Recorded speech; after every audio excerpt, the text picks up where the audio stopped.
Hey there. This is part two of how to calm the F down, as promised. So, in part one, we talked about putting our distress or upset or freak out, whatever it is, on a scale of 0 to 10, where 0 is none or neutral, and 10 is the worst amount of distress or upset you could have. You're crawling out of your skin. And in part one, we talked about some techniques you could use when you're above a 5. So today we're going to be talking about being 5 and below, where we can use a little bit more complex skills, use a little bit more of our thinking brain, and a little bit more of our intellect. So I'm going to start by just pausing myself. Just take a breath and kind of slow myself down. Like, whoa, zoom out here. Okay. Then what I'm going to do is a mindfulness practice, which is the technique of being able to observe your inner world or yourself.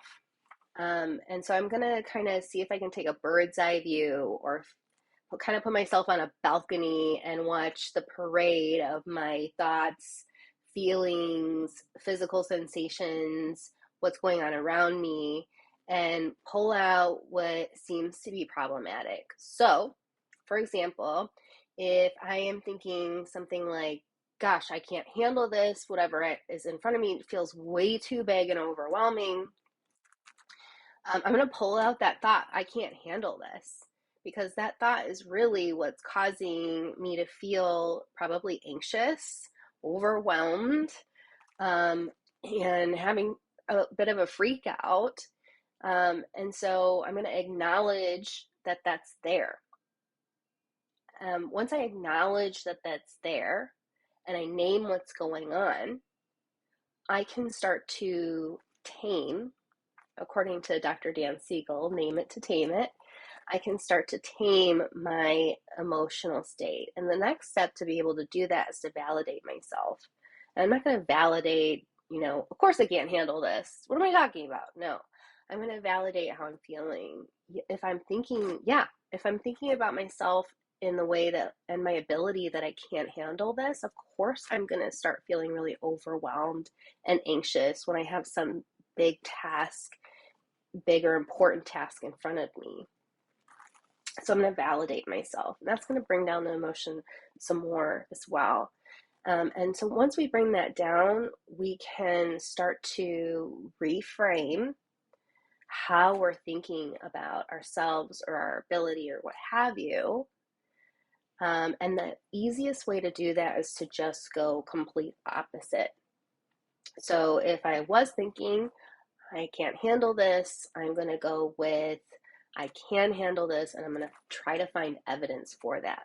For example, 100% of the time, I have been able to be put in front of big, important things and have found some success. And even when I have made a mistake, nothing really terrible happened. No one got arrested. No one died. No one got injured. I am still here. I am still alive.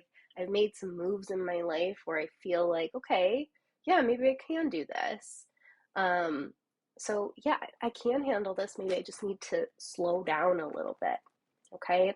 So just to review, that's pause, take a breath, acknowledge what's going on, validate yourself, and reframe how you're thinking about either yourself, other people, or the world around you.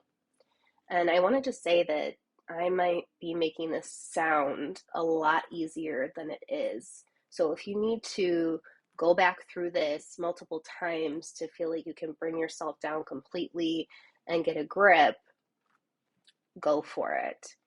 And everybody's got a different situation and a different way they're thinking about themselves, others in the world, or different circumstances. So make it your own. So I hope that this was helpful, and let me know if it was in the comments.